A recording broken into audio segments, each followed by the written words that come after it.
Sejauh mana campur tangan mertua ni memberi kesan dalam rumah tangga? Dan sebenarnya saya dapat banyak aduan dan juga soalan mengenai dengan bagaimana untuk menghadapi situasi sebegitu. Antaranya campur tangan mertua yang menyebabkan suami terasa hati, isteri semakin berjauhan dengan suami dan pelbagai lagi. Dan saya rasa isu ini bukan isu yang kecil, dan saya berjaya membawakan temu ramai eksklusif bersama dengan salah seorang yang telah pun membubarkan perkahwinan akibat campur tangan mertua. Jadi sejauh mana kesan dia? Sama-sama kita saksikan temu ramah eksklusif ini. Kenal dengan bekas isteri berapa lama dah kenal? Saya kenal lebih kurang 5 tahun 5 tahun kot. Bukan. 5 ke? Kenal 5 tahun. Kenal sebelum kahwin. Sebelum kahwin lebih kurang 3 tahun. 3 atau 4 tahun gitu lebih kurang. 3 ke 4 tahun. Lebih kurang. Lepas tu ambil keputusan untuk kahwin. Keputusan kahwin. Cumanya secara langsung kata nak kenal betulnya 2 tahun je sebenarnya. Sebabnya terus ambil keputusan untuk kahwin lah. Sebab benda ni berlaku sebelum tu tak ada apa-apa pun dan dah putus hubungan, maksudnya tak berhubung. Tiba-tiba datang balik dalam masa 2 tahun tu terus ambil keputusan kahwin lah.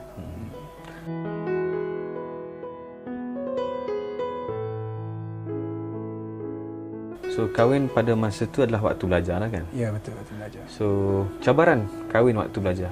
Cabaran antaranya pertama dari segi nak dapat kelulusan pada awalnya lah, nak dapat kelulusan kahwin tu sendiri dari pihak keluarga, terutama keluarga perempuan lah. Keluarga lelaki tak ada masalah sangat sebab keluarga lelaki dah anak nak kahwin, mak bagilah kan, mak atau ayah bagilah. Dari segi keluarga perempuan lah dapat kepercayaan, betul tak percaya kepada lelaki nak jaga anak dia kan. Jadi selepas proses melalui orang tengah dari keluarga dia sendiri, daripada keluarga isteri sendiri, alhamdulillah dapat kebenaran lah kahwin awal. Kahwin awal, cuma tu sebelum. Selepas kahwin pula dari segi nak maintain, pada mulanya memang niat untuk kahwin nikah gantung lah. Nikah gantung maksudnya tidak duduk bersama.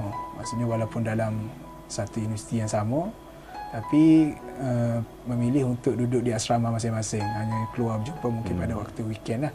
Cuma tidak duduk sekali. Tidak sekali pada mulanya lah. Tapi disebabkan dah benda dah halal, jadi kami pilih, saya yang buat keputusan untuk cari satu tempat sewa di luar lah, rumah luar. Jadi dapat di luar. Masa tu dah mula timbul masalah lah. Antaranya masalah isteri tak nak keluar. Tak nak keluar daripada asrama dia. Dia rasa dah kita niatkan nak kahwin gantung, jadi dia kata dia nikah gantung dia tak boleh duduk bersama kan? Lah. Di situ dah timbul satu masalah sebenarnya. Jadi adalah kadang-kadang berlaku perselisihan masa tu. Dah ada berlaku perselisihan sedikit. Awal lagi tu, awal perkahwinan dah ada berlaku perselisihan dari segi ketidaksetujuan dan ketidaksamaan dari segi keputusan lah kan. Kita buat keputusan, orang dia sekat. Dan juga dari segi sudut keluarga sebelah dia ni ada satu juga, sebab selepas kita kata nikah gantung ni ada isu juga macam nak bawa balik ke rumah mak saya. Jadi sebelah keluarga dia ni tak bagi, sebab dia kata nikah gantung kan belum buat kenduri, jadi belum rasmi, dia kata gitu. Jadi disebabkan hal macam tu, berbincang dengan mak, dengan keluarga sebelah saya untuk segerakan kenduri. Jadi buatlah kenduri segera untuk halalkan, untuk rasmikan, seolah rasmikan lah hubungan tu. Jadi bila dah rasmi, ada pula isu macam contoh dah kahwin gantung, masa belajar, kalau boleh elak kalau dia dapatkan anak. Itu antara cabaran-cabaran lah kata. Maknanya elak daripada untuk bersama ataupun nak bersama pun berhati-hati macam tu lah. Dapat tentangan. Ni bukan dari segi keluarga direct, maksudnya ibu ayah isteri saja. Kadang-kadang keluarga terdekat dia pun sebut benda sama. Ipar dua yang mana saudara mara. Saudara mara, sebelah saudara mara pun ada sebut benda sama. Pak saudara, mak saudara. Pak saudara macam bagi tentang, adalah bagi sedikit macam kata-kata lah, kata kahwin masa belajar ni hati-hati lah kan, nanti tak sempat habis belajar pun kan. Jadi adalah benda-benda isu-isu suara sumbang ni standard lah kan. Jadi tekanan kan? Tekanan jugalah. Jadi tu yang antara awal lah, yang awal. Lepas tu mungkin dari segi kewangan, pengurusan kewangan, saya ni sentiasa fikir macam mana nak ada lebihan duit. Sebabnya walaupun memang saya ada besuah, ada pinjaman daripada pihak-pihak, daripada ada sponsor lah, ada belajar, ada sponsor, ada tajaan apa semua sekali. Cuma kita rasa tak cukup benda tu. Jadi kita buat kerja luar apa adalah standard ada. Buat part time job lah. Tapi benda tu tidak membebankan. Saya tidak rasa beban sehingga mengganggu pelajaran. Sebab saya suka, gembira kerja masa waktu belajar. Sebab saya boleh tambah ilmu sambil-sambil belajar. Cuma adalah isu-isu kadang-kadang masalah duit rasa tak cukup. Tak adalah, tapi yang tu tidak mengganggu sangatlah. Tidak mengganggu sangat. Segitu. Itulah antara halangan ataupun antara cabaran waktu belajar.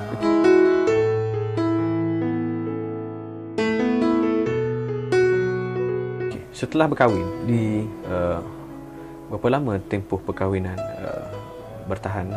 Lebih kurang 10 hingga 15 tahun kot. Antara range tu lebih kurang 10 ke 13 tahun gitu lebih kurang. So peringkat awal memang dah ada masalah ataupun sebenarnya cabaran yang paling besar lah yang dihadapi?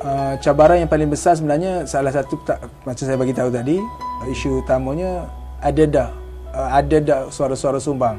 Telah ada suara-suara sumbang yang pertama dah mula kata dah kahwin gantung, kena berhati-hati pasal anak. Lepas tu ada yang dah dia pun ada macam seolah tidak setuju untuk keluar, untuk duduk bersama.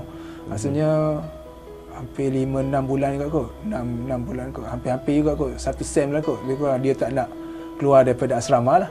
Jadi saya sewa tempat tu, sewa sahaja.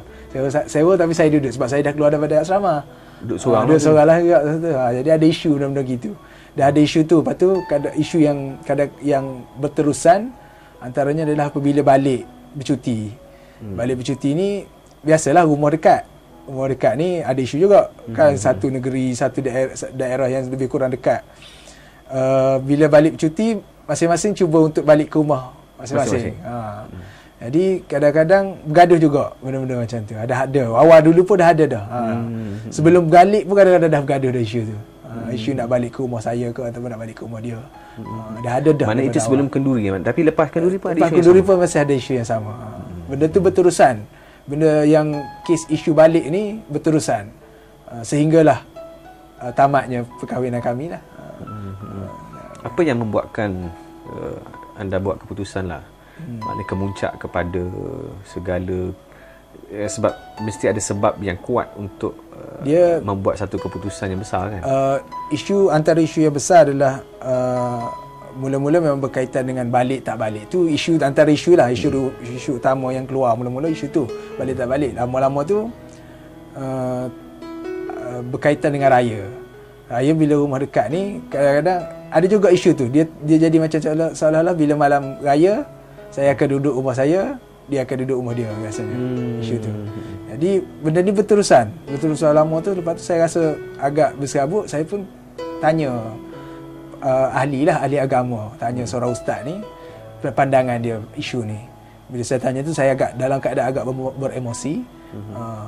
Jadi saya tanya ustaz tak faham. Ustaz tu marah, kata kenapa, apa yang nak ditanya, dia kata. Jadi saya ubah soalan baik-baik sikit. Dia kata macam ni lah, sebab isu macam ni toleransi, dia kata. Lepas tolak ansur, dia kata. Jadi saya pun buat keputusan. Masa tu saya buat keputusan, kita apa tolak ansur lah. Biarlah dia nak duduk rumah dia, duduk lah malam raya. Esok raya saya akan pergi rumah dia juga, kata. Macam tu lah, malam raya gitu. Benda ni walaupun kita cuba bertolak ansur, tapi masih ada dalam hati kita lah. Maksudnya sekarang ni bila raya memang mengharapkan isteri untuk berada di rumah. Yes, rumah mak sendirilah kan. Sendirilah maksudnya. Malam raya sebab esoknya saya akan pergi rumah dia. Pagi-pagi lagi ada kerja di rumah dia, saya akan mulakan daripada rumah saya, start turun pagi dan terus ke rumah dia pagi. Maknanya sekarang ni toleransinya sudah berada di pihak tuan, tapi di sebelah isteri tidak ada toleransi untuk bertolak ansur. Tapi benda ni akhirnya hampir pulih sebabnya dia mula sedar, dia rasa sebelah isteri saya dia rasa, sebab dia nampak perubahan kita, dia rasa macam kita pun tak suka macam tu. Walaupun saya tak pernah cakap pun, tak suka kadang-kadang. Saya cuma kita tunjuklah kadang-kadang kan malam raya. Ada perbincangan, dia buat perbincangan. Dari segi perbincangan, kebanyakan biasanya kalau berlaku pergaduhan yang besar, berakhir dengan saya senyap. Saya suka senyap dan dia tahu saya ni marah.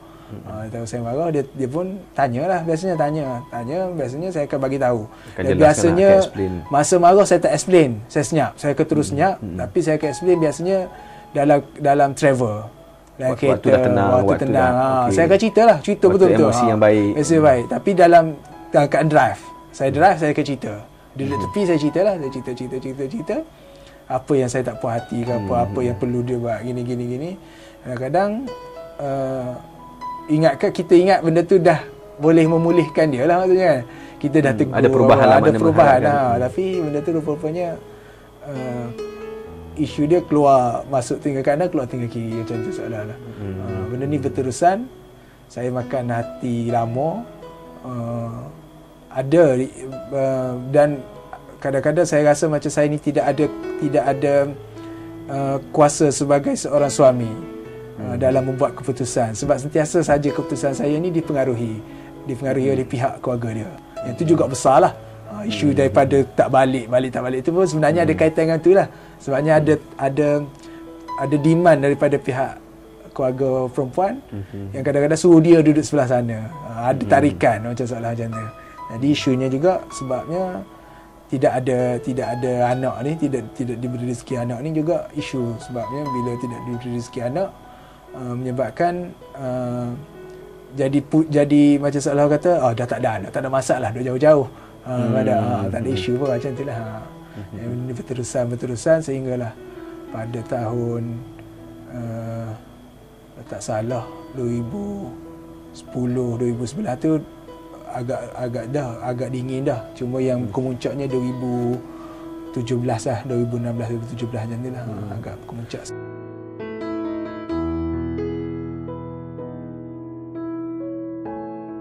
Pandangan anda berkenaan dengan campur tangan mertua dalam urusan keluarga lah. Sebab selaku sebagai ketua keluarga. So pandangan anda mungkin di luar sana mungkin banyak berlaku benda yang sama, campur tangan mertua. So apa perasaan, apa pandangan? Kadang-kadang saya rasa benda ni campur tangan ni sebenarnya faktor daripada kecil. Mertua ni dia dah biasa dengan anak dia dah biasa kawal anak dia dari kecil kan.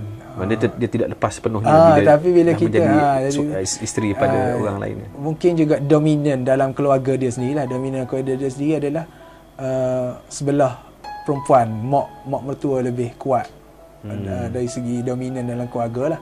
Jadi dia mengharapkan bahawa anak perempuan dia ni juga jadi dominan kepada kita. Kita ni tak biasa gitu. Kita biasa kat rumah kita, mak kita pun minta pandangan kita.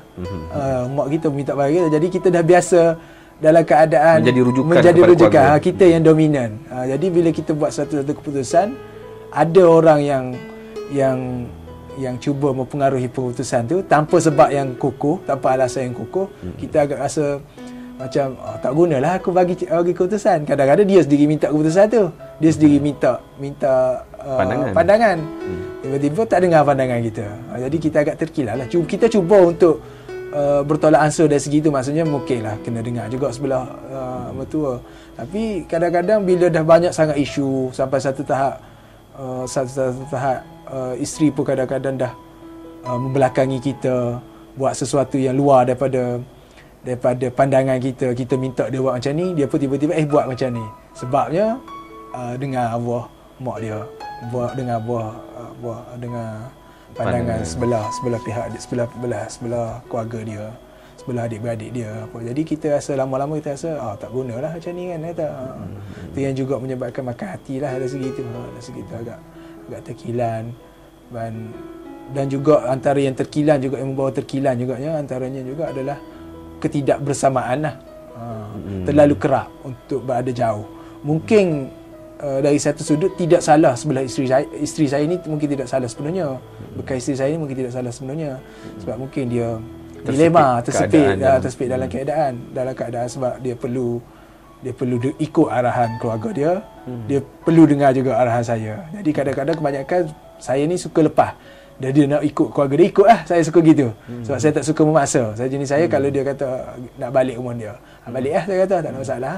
Walaupun dalam hati saya lama-lama bila sering kali benda tu berlaku, jadi kita rasa lama-lama kan. Kadang-kadang benda ni kadang-kadang kita dah lupa.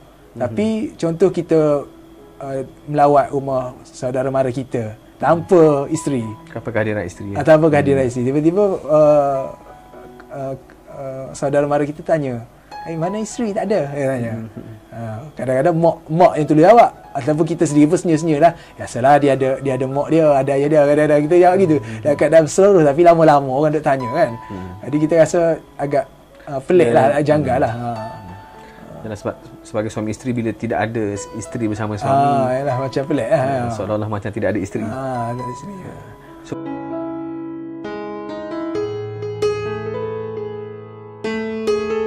Pesanan Tuan lah kepada pasangan di luar sana lah, dalam mendepani rumah tangga ni. Cabarannya pelbagai, kerana isunya bukan pada suami isteri, tapi kepada pihak ketiga di luar sana. Orang luar, mungkin mak mertua, ayah sendiri, mak sendiri. Isunya sebenarnya kesedaran dari dua pihak lah. Pertama, suami tu kena sedarlah juga kan, kena adalah muhasabah dia juga kan. Dan adalah mesti akan ada limit. Suami ni akan ada limit dia. Bila satu limit tu, dia satu tahap dia dah tak boleh dah. Dia tak boleh pulih dah. Dia tak boleh pulih dah. Jadi tu yang saya pilih untuk bercerai tu, salah satu sebab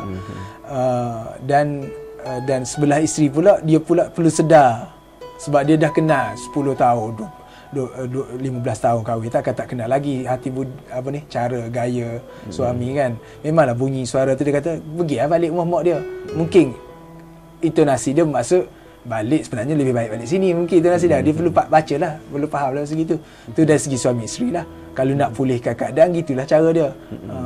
Dan cubalah sedaya upaya untuk tengok, sebab apabila suami isteri yang diuji dengan tak ada rezeki anak ni, suami ni agak kecuali suami dia memang jenis tak suka anak. Yang memang jenis suka anak ni, dia akan rasa kesunyian lah. Jadi isteri perlu tutup lah kesunyian tu, perlu tutup lah, maksudnya perlu penuhi. Contoh kalau dia ajak nak pergi vacation, nak pergi bercuti walaupun tidak berdua sekalipun. Contoh suami biasanya pergi vacation dengan family keluarga dia. Jadi involve lah, dia kena involve lah, walaupun memanglah kita kata tak perlu pun dia involve sebab dia perlu jaga keluarga dia. Tak guna lah kalau dia buat macam tu, seolah tak kahwin lah. Suami ni macam seolah rasa aku tak kahwin lah. Kalau dia cari orang lain pun tak ada isu pun, jadi tak ada isu pun. Sebabnya dia macam seolah dia rasa sunyi kan, dia rasa gitu kan. Tadi sudut tu nak isteri perlu baca juga gerak apa kehendak suami, apa keperluan sebab kadang-kadang lelaki ni dia cuba untuk bertindak profesional, dia cuba untuk bertindak, ego dia akan bertindak secara profesional lah, tapi hati dia tak boleh tipu, emosi dia tak boleh tipu, perasaan dia tak boleh tipu, tetap terasa walaupun dia nampak aku tak apa, aku telah rasa tu mulut dia, hati dia kita tahu. Tambah-tambah kalau dia tengok kawan-kawan ipai dua dia sendiri tengok dengan sentiasa dengan isteri. Contoh abang dengan isteri, kakak dengan isteri, adik-beradik lain pun dengan isteri, contoh dengan anak-anak selalu sama makan sama, ada selalu dia aib mana isteri tak ada tempat lain. Jadi biasalah benda tu, walaupun mungkin pada awalnya dia cuba untuk berlaku profesional, untuk kata tak apa aku pun tak rasa. Jadi dari segitulah. Dan pihak ketiga pula nya, mak ayah susah kita nak baiki orang tua. Saya tak salahkan sepenuhnya pun kepada keluarga isteri, sebab saya faham keperluan tertentu yang dia ada, cara hidup dia nak ubah, budaya dia dominan dia tu macam tu. Tapi perlu cepat sedar, sebabnya benda ni selepas saya buat keputusan bercerai ni, barulah dia orang macam sedar. Dia orang barulah datang, dia orang kata tak tahu selama ni terasa kita takkan kita nak tegur mak mentua kita. Tegur tak boleh balik, mak mentua tak telefon kata nak minta pinjam lah, isteri nak minta balik rumah, takkan kita kata tak boleh, isteri aku lah macam tu. Jadi kita kata tak apa, balik lah, tak ada masalah, tak balik pun tak apa, kita kata gitu. Kadang-kadang kita kata memang satu hati kita ikhlas, tapi lama-lama mana dia selalu berulang kan.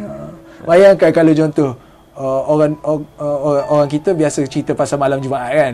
Jumaat ada isteri kan isunya. Kita kadang-kadang malam Jumaat bila kawan-kawan bergurau kan kata malam Jumaat okey lah jumpa isteri lah, bersama dengan isteri lah. Kita tak ada tapi kita pun senyum lah, kita pun sambil-sambil gurau. Itulah semua tidur awal macam kita sendiri sebenarnya tak ada isteri. Ya kan, macam mana kan, lama-lama ya, itulah.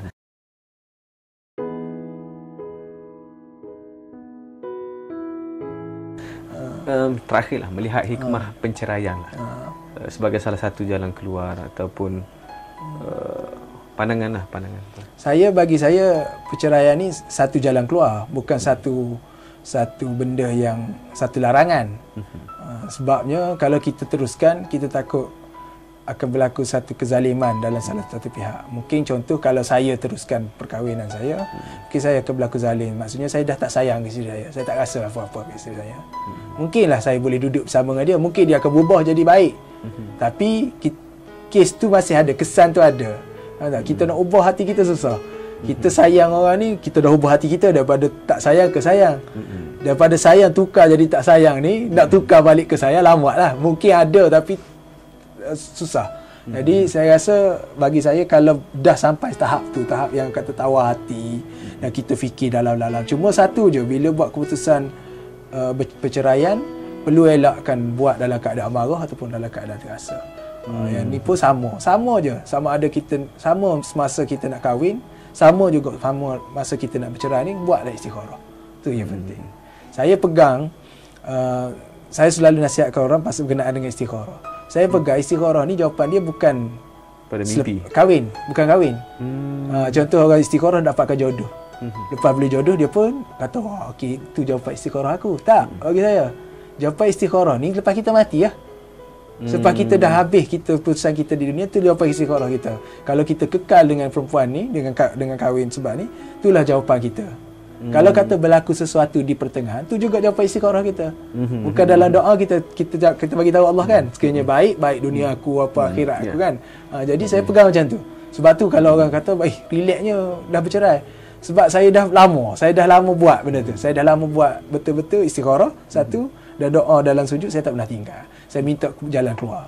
Saya minta jalan keluar yang terbaik.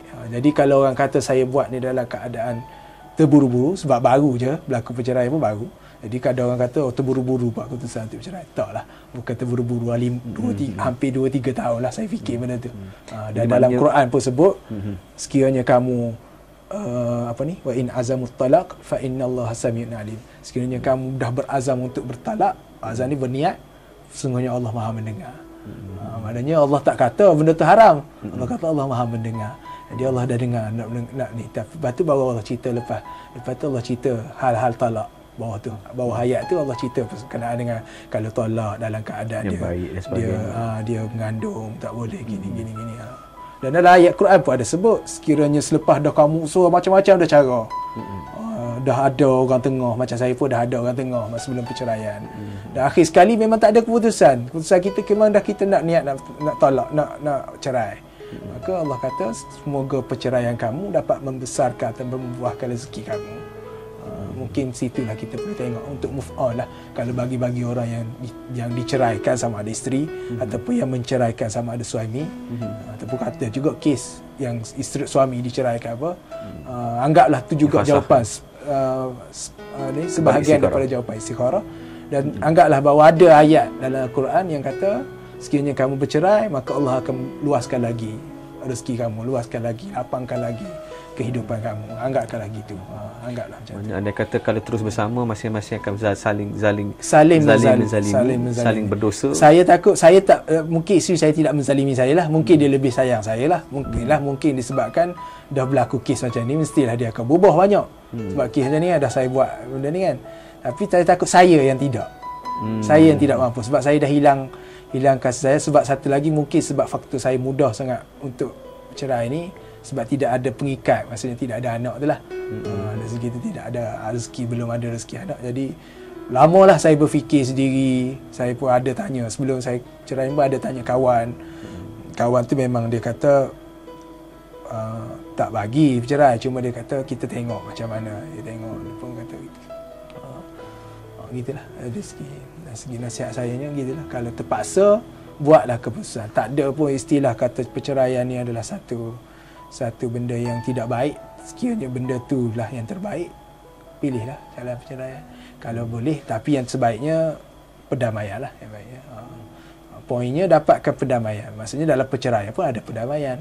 Berdamailah. Macam saya tak ada masalah pun. Masa saya cerai dengan isteri saya tak ada isu pun. Tidak ada benci, tak ada perasaan apa benci, cuma saya tidak ada hati, tak boleh tahu hati, tahu hati maksudnya saya tak boleh teruskan dalam hidup bersama. Bahkan saya lebih tenang sekarang duduk seorang. Itulah dia Temu Rahmat eksklusif yang sebenarnya harus kita ambil iktibar dan pengajaran. Kerana sebagai anak menantu perlu kita lakukan sesuatu untuk selesaikan sebelum benda ini berlaku ataupun melarat dengan lebih panjang. Mungkin memerlukan kepada perbincangan berhikmah, memerlukan pendekatan untuk kita selesaikan secara asertif, duduk berbincang secara baik-baik. Jadi itu perlu dilakukan dengan segera. Ataupun sebagai mertua, apa yang harus kita fikirkan sentiasa adalah apakah kesan tingkah laku, tindakan kita kepada anak menantu kita. Kesan mungkin jangka pendek, mungkin kesan jangka panjang. Jadi kerana setiap tindakan kita pasti ada kesannya, ada cause and effect. Jadi oleh sebab itu kita harus berfikir panjang. Adakah tindakan kita ini bila campur tangan ini membawa kepada pemulihan ataupun kemusnahan? Mungkin peringkat awal kita bersifat melindungi, tetapi kita juga perlu berhati-hati dalam setiap urusan dan tindakan kita. So itu sahaja daripada saya, Fazli Aziz. Kongsi-kongsikan video ini kerana ini bukan sekadar cerita, tetapi di sini bermulanya perubahan. Terima kasih. Assalamualaikum.